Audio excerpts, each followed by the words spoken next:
Hey, I want to thank you for joining us on this edition of Polk Place. And with the summer heating up, those tropical winds coming across the Sahara, making their way to this general AO means, well, I guess it means hurricane season. And if we're hurricane season, that means Polk County Emergency Management Director Paul Womble is in the house. Welcome to the show. Good morning, Brian. Hey, so I got a bone to pick with you. I'm a little bit hurt. I was watching CF 13, Central Florida News 13, of course the sister station to Bay News 9. I look and I was like, I know that voice. It was my old buddy Paul Womble. That was me. Yeah, so a lot of folks might have seen that a couple of weeks ago. Talk to me a little bit about how you got hooked up with Bay News 9 as far as hurricane prep.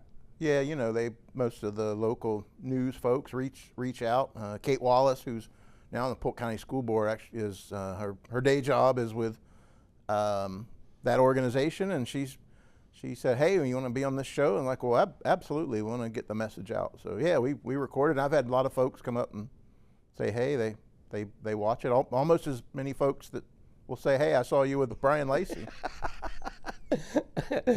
He knows I'm flattery operated.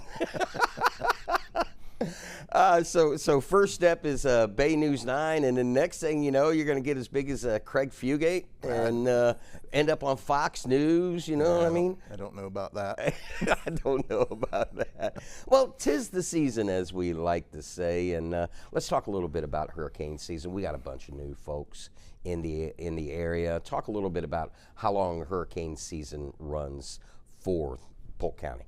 So June through November. Now is the time. Actually, you're a little late if you have not started to work on that plan for your family and your business. So if it's a bad day, and the focus is hurricanes right now. It could be anything. We're dry. There's a burn ban. There's been wildfires across the state and here in Polk County where there's been evacuations, and unfortunately, folks have had damage at their homes or those kind of things. So if it's a bad day in Polk County, what are you going to do? That's really what the planning is all about. Let's talk a little bit about that planning. First and foremost, let's talk kits. That is probably the most important thing, and there's always the survival end of it, but there's also the important end of it that in the event you lose everything, the document end of it. So hit both for me, if you would, please. Yeah, so part of that plan should be if you have to be self-sufficient. If you have no power, no water, or what if you can't go home? What if you have to leave your home? What do you need? You need, if you're at home but there's no power and no water, you need at least 1 gallon of water per person a day. Got to have the way to have some nourishment, right?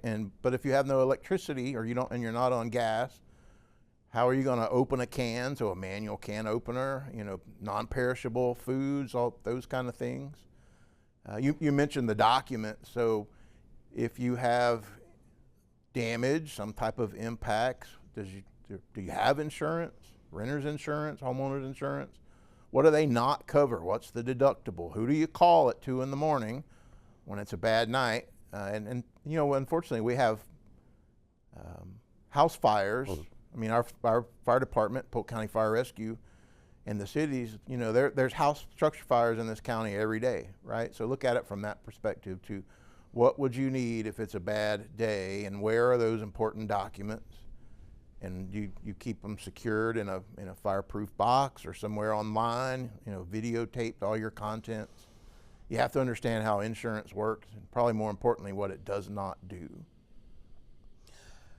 I want you to decipher for the residents and visitors the difference between shelter in place and shelters of which we have available through Polk County. We had special needs in yesterday, got the brand new green map out. That's right. Of course, our partners in that, Publix, those are available there. But talk a little bit about the different types of shelters. I want you to touch on special needs, normal, and pet shelters. Yeah, so part of that plan for your family should be, if I can't stay in my home, where am I going to go? Now, we're inland. We do not have beaches here, unfortunately.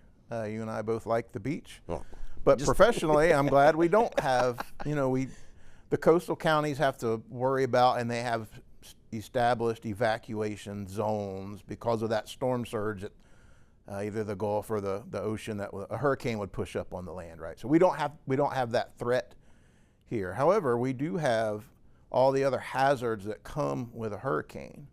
The majority now in the last decade, the deaths from hurricanes are not just storm surge. The Hurricane Center classifies it as water. So inland flooding, and we saw that in Hurricane Milton. So if the other thing is the winds, mobile homes, manufactured homes, RVs. If that's where you live, your plan should be to go somewhere safer, because those structures are not built to the 2026 building code, and they're dangerous. They may not hold up in high winds. So we do have our shelter program, which Polk County Public Schools, the Sheriff's Office, and the Florida Department of Health. Those are our primary partners, along with all county divisions that make those go. But it's so folks that need somewhere to go. If you don't have family members that has a safer home, maybe a newer home, somebody from church, somebody that you work with, it's really a last resort to go to those shelters. One of the things that I definitely want to talk about is our community partners. Within, like you said, Polk County Sheriff's Office, Polk County School Board, Department of Health. Like I said, we had the special needs in yesterday, and they talked about practicing for hurricanes. And I believe it was John Wooden that said, practice doesn't make perfect. Perfect practice makes perfect. And you guys drill for whatever you can when it comes to putting people in shelters. Talk about these exercises that help you hone your skills to make sure that the residents and visitors of Polk County are safe. Yeah, we use a baseball analogy. You don't just walk on to the first game, or more importantly, Game 7 of the World Series, without having reported in February and spring training and how many bunts, runs, slides, bats, all those fundamentals, right? How many times have you done that to get to that magic Game 7 where somebody's going to become a world champion? So we have to train. We have new staff. For Polk County employees, a lot of people may not realize this. Every county employee has a disaster job. So whether you're fire rescue and you're doing the emergency services that you do every day, but those shelters we mentioned, we need staff. There's no county doesn't have staff that's their only job. So we pull folks from across the county. So we do training every year between DOH and county staff. We trained over 500 folks to work in those special needs shelters. We're doing training for the folks that come and work in the Emergency Operations Center, and that's cities, state government, local private nonprofit, faith-based, volunteer group. So it's not just government, it's the team, and we have to make sure the team is ready, and any changes that have happened in the last year, or that things we may anticipate in the future, just to make sure the machine, it really is a machine with lots of gears, right? We got to make sure they're in sync and everybody knows everybody. Emergency management is a team sport, and we got to have the team ready. One of the things that I wanted to touch on, we have become one of the fastest growing areas in the United States, and we have a bunch of new people. Over the past few years, I saw a change when it came to hurricanes. A lot of people are like, oh, it'll never hit us. It'll never hurt us. It'll be good. But we got hit with a few, and it kind of woke people up to where it's not going to hit us, and we're just going to follow the cone. And I can't remember the one that wasn't even supposed to come anywhere near us. All of a sudden, it comes across us. So talk about the importance to the new people. Even though the cone says it's going this way, it has the potential to, at any point in time, come hard across us and go over the top of us. Talk a little bit about that. Part of that plan should be ways to get information. Follow Polk County government on our socials, on our website. official sources, right? Local media, your local government. In the case of weather, the National Hurricane Center or the National Weather Service. Our office is out of it's National Weather Service, Tampa Bay.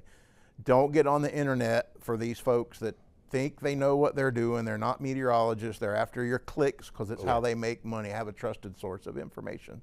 That's super important. But the cone you mentioned, Brian, that's the forecast cone or the cone of uncertainty. That's a statistical model, and I'm not good at math, by the way. Oh, exactly. That's a statistical model of where the center of the storm could go. It does not convey all the hazards. Hazards could, from wind and tornadoes and rain. If it's a really big storm, well, the cone shows where the center of that really big storm is going to go, or could go. It's again probability and statistics. The Hurricane Center made some changes to that cone graphic, the graphic that we all see, right, with the cone and the storm surge watches and warnings. But because of some of the change in the data and what has actually happened, they're now highlighting the inland wind hazard. The cone really shows wind hazard. Yeah. It does not show rain, does not show tornadoes. It does show for the coastal counties the storm surge watches or warnings. But it's only part of the picture, but you have to have a trusted source of information, and you have to be ready. Those forecasts get updated every 6 hours, and their accuracy hasn't improved, certainly over the last decade, and will continue to get better. But it's not, baseball is a game of inches, right? Hurricane forecasting and hurricane impacts are a game of tens of miles. So 10, 15, 20 miles, 30 miles one way or the other could make a significant difference in the impacts that occur at your home or your business here in Polk County. So you have to you got to pay attention. One thing that you mentioned was trusting a source. And one of the sources, and I know from our communications director to our managers, we are on site within the EOC. And we do briefings daily. Talk about how our communications department and our social media is a great thing to follow when the storm comes to prepare you. Yeah, lots of sources for information all across the internet.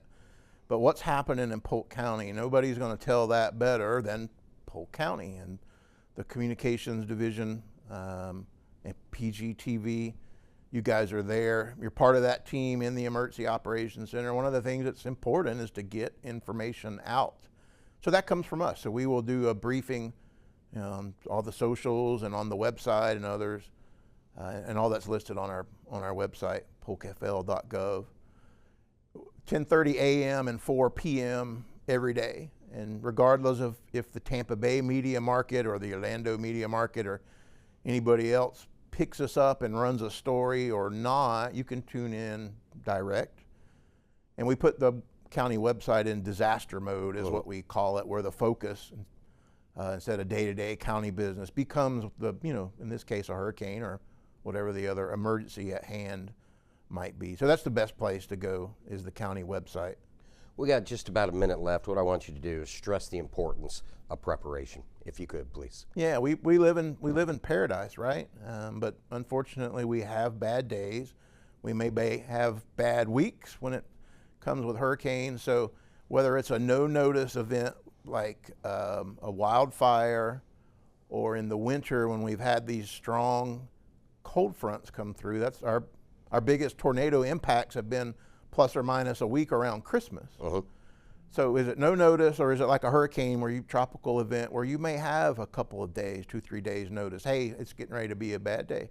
Regardless, what are you going to do to be self-sufficient, to take care of your family, food, water, meals, etc. Your pets, don't forget your pets, but also your business, and to stay alive, stay safe, and then recover and put your lives back together. All that requires some planning.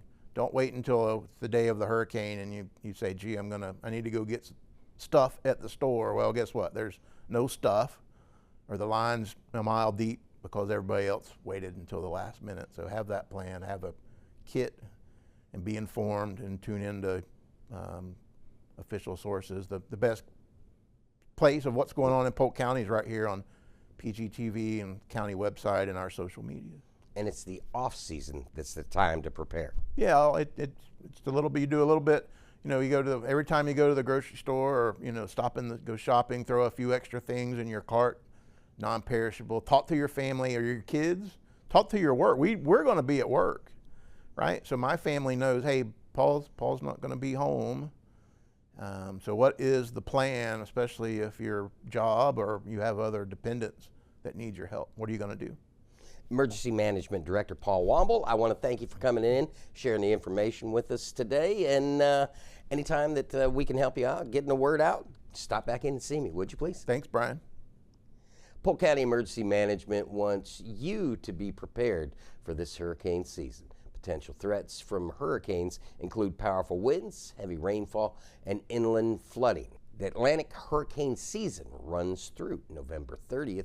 It is important to create a kit of supplies that you could take with you if you are forced to evacuate. Now, if you need more information on hurricane preparedness, go to www.polkfl.gov or give Polk County Emergency Management a call at 863-298-7000. If you enjoyed that episode of Polk Place, I invite you to like, share, and subscribe to the channel, and even check out the next one.